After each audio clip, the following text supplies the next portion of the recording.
So last year, I unlisted some videos here on this channel and moved something like 140 blog posts from my main blog at vidpromom.com over to a new niche site at vidprohero.com.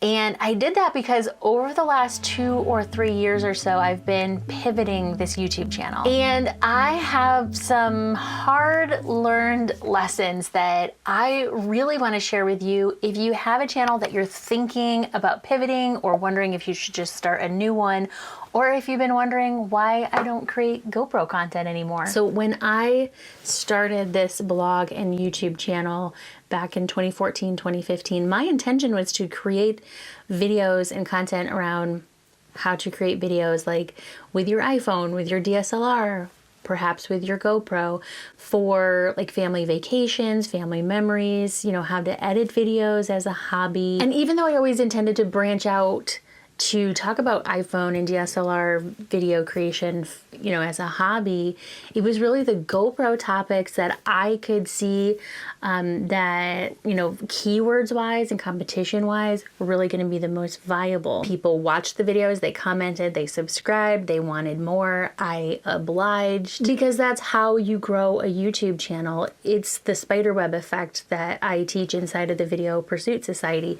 You stick with one topic, cover everything you can, and then build on that. But I got really bored of creating GoPro content. It would have been so easy and so simple to just keep going with the same content. GoPro creates a new camera like every single year. All you have to do is create the same videos but with the new model every single year, and it's like, it's so simple and easy that it's almost like cheating. I got bored with it. I got bored creating the videos. I got bored answering a lot of the same questions over and over again. And I really, like personally, I really wanted to talk more about like the business side of content creation. That's what was really on my mind and what I was feeling really passionate about. And I wanted to create videos about that. So I'm debating whether to tell you first what I did do to pivot, or tell you what I wish I had done differently, because there really are some things that worked in my favor and there are some things that really didn't. So honestly, what I wish I had done, and it kind of hurts to say this because I don't think there was anything or anyone that could have made me change my mind at the time, but I kind of wish that I would have just kept my existing channel as is and then started a new channel. Don't get me wrong, the thought definitely crossed my mind, but I didn't do that. And knowing what I know now, man, like looking back, I can spot some pretty obvious and major red flags that I just didn't see. I didn't know to look for at the time. Like the fact that most of my YouTube content was GoPro specific, but some of it was exactly the type of content that I wanted to create more of, like, you know, video editing for beginners and things like that. To me, I was thinking, well, I don't want to just walk away from that, right? There's views on some of the types of videos that I want to create. And it just kind of killed me to think that I was just going to walk away and start fresh. And I don't know why I thought of it as walking away, or of thought of it as like I was giving up. I could have just left it for a bit. I could have published a video that said, hey, I'm starting a new channel talking about X, Y, and Z. If you want to join me, come on over. But I'm going to take a break from this channel for a bit. How hard is that? In my mind at the time, that was like out of the question. I couldn't make sense of it at the time because I was putting so much meaning on walking away. Like I felt like I was quitting or giving up. So I was making it mean something negative. I was letting that contribute to the decision of whether to pivot or start a new channel. And it's funny now that my past self was seeing this decision as like a negative, quitting, walking away type of thing, when my current self, with the knowledge and experience that I have now, I'm seeing it as like, well, that actually would have been a really smart business move if you had had the guts to pull the trigger. And we'll talk more about that in just a minute. And then the big red flag that says duh on it, this can't be ignored. It's the fact that my channel was growing with the content that it had. So it was growing in terms of like viewers and subscribers and building an audience with the content that it had. On the GoPro related content, I was completely blind to the fact that the channel would continue building an audience of people who were finding me because of the GoPro content. It's not like just because one day I decide to publish videos on a different topic and pivot my channel that the old content just like knows that. So in a way it was like my content's fighting against itself. I'm trying to swim upstream as I'm trying to build an audience with some new topics.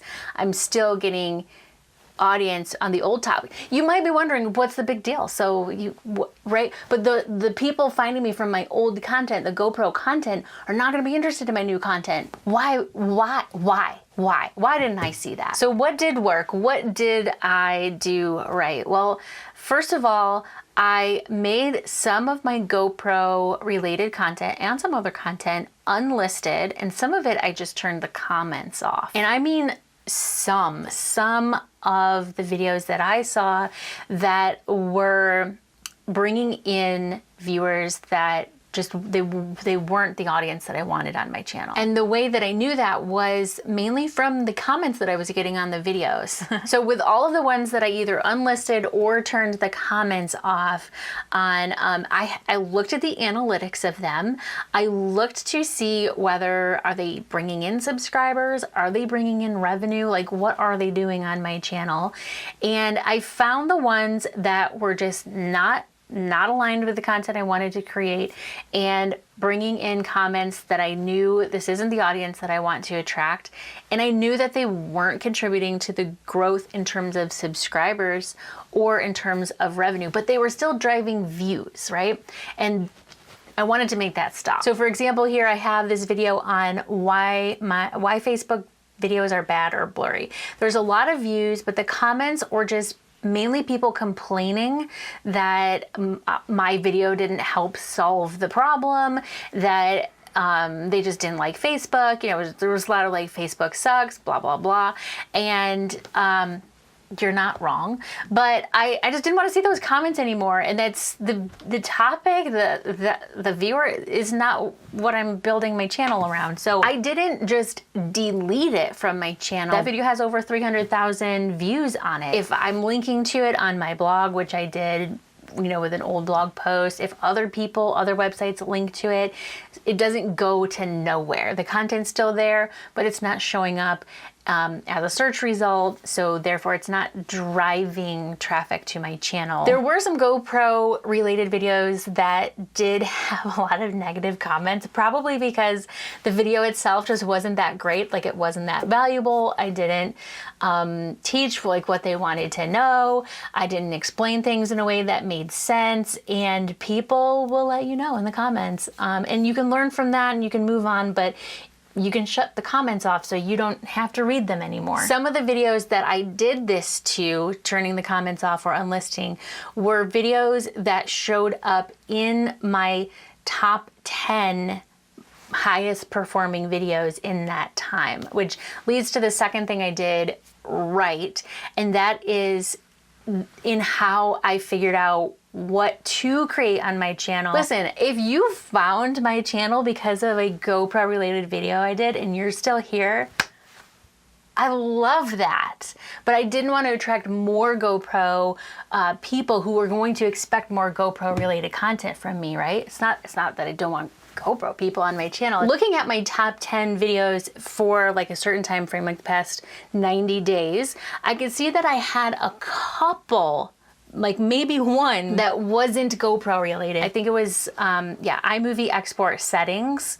That video was doing really well on my channel. It was in my top 10. I think it was like number 3, and it had nothing to do with GoPro cameras. So I did an updated version of that. And then eventually I did a whole series of iMovie related videos because those initial ones were doing so well on my channel. Over time, more videos that were on the topics that I wanted to create started showing up in my top 10, which is what I wanted to see. I remember the day I logged in and saw that there was no GoPro related video in my top 10, and I was like, yes, it's working. The third thing I did, this is not necessarily YouTube related, but I took all of my GoPro related blog posts and moved them to their own site.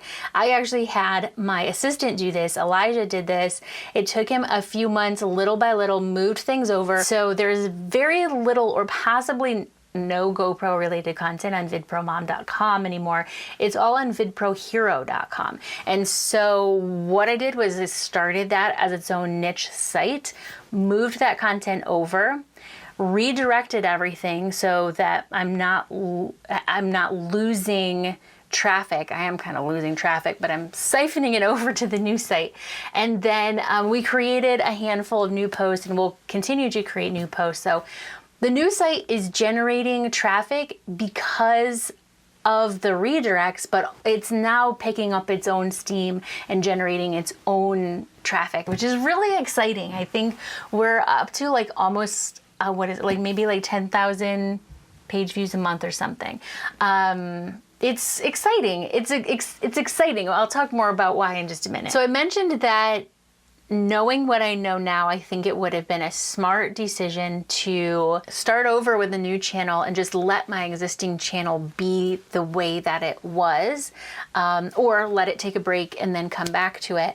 The reason why is because now I have a main blog, a main site at vidpromom.com, and all of the GoPro related content is on a whole new site, but my channel still has both. One of my goals and dreams as a content creator is to one day sell a business, sell a blog, sell a brand, not necessarily like Meredith Marsh, but have a niche site that can be sold. And if I had started a new channel, done the new content on a new channel, and left all the GoPro related content on the existing channel, and perhaps rebranded it as VidPro Hero, which is the name of the niche site, then I would have like a YouTube channel and a blog that's all like self-contained within its own brand, easily sellable at some time in the future. But since I didn't do that, all the content is on this main channel. I'm not seeing it as a problem necessarily, but it was an opportunity, I think, that I missed. So I've had conversations with people who've been thinking about pivoting their channel, or they're not really sure. And look, if your channel is not getting views and not gaining subscribers, and it's not on a topic that you want to create videos about, what do you have to lose, right? But if you have a channel that is gaining viewers, gaining subscribers, gaining revenue, momentum, all that stuff, and it's on a topic that you don't want to create content about anymore, here's something that I think you should think about. If you think of your channel like a piece of art, like a giant, amazing, beautiful, expensive painting, you put your time and energy and heart and soul into it, and it's hanging on a gallery wall. How would the people who are in the gallery viewing the painting, liking the painting, feel if you just walked in, took it off the wall, and started adding more paint to it and changing it, right? It's like this question in my mind of one part respecting the work that you created and letting it exist, and respecting the people who enjoy and get value out of the work that you created. And it's really only something that you can decide. But I would just caution you from my own experience, don't be so stubborn and afraid and make it mean something just because you're bored with the content you're creating and you want to do something else. And while I can see how just creating a whole new channel on its own would have been a good business decision now, at the time I didn't think so. It's interesting, I didn't trust my own ability based on my own experience to start a channel from scratch and grow that channel, which is ridiculous. Of course I know how to do that. I'm working with what I have here, and I'm really, really happy and proud of being able to slowly, I think of like a cruise ship turning, slowly turn my channel into the direction of the content that I do want to create. And I know from looking at the comments when I publish a video and you all say, this is exactly what I needed. You were reading my mind. Thank you for publishing this. This is perfect. I know that I'm creating content that's reaching the right people and I'm having fun creating it. So I don't regret it. Hey, it gave me the opportunity to learn some lessons, to bring them here for you and maybe help you out if you are in a situation where you're thinking about pivoting your channel or starting a new one. So if you're a video content creator too, let me know in the comments if this video was helpful, insightful for you. And if you've ever struggled with that question of, should I or shouldn't I? Which direction should I go here? And I hope you'll subscribe.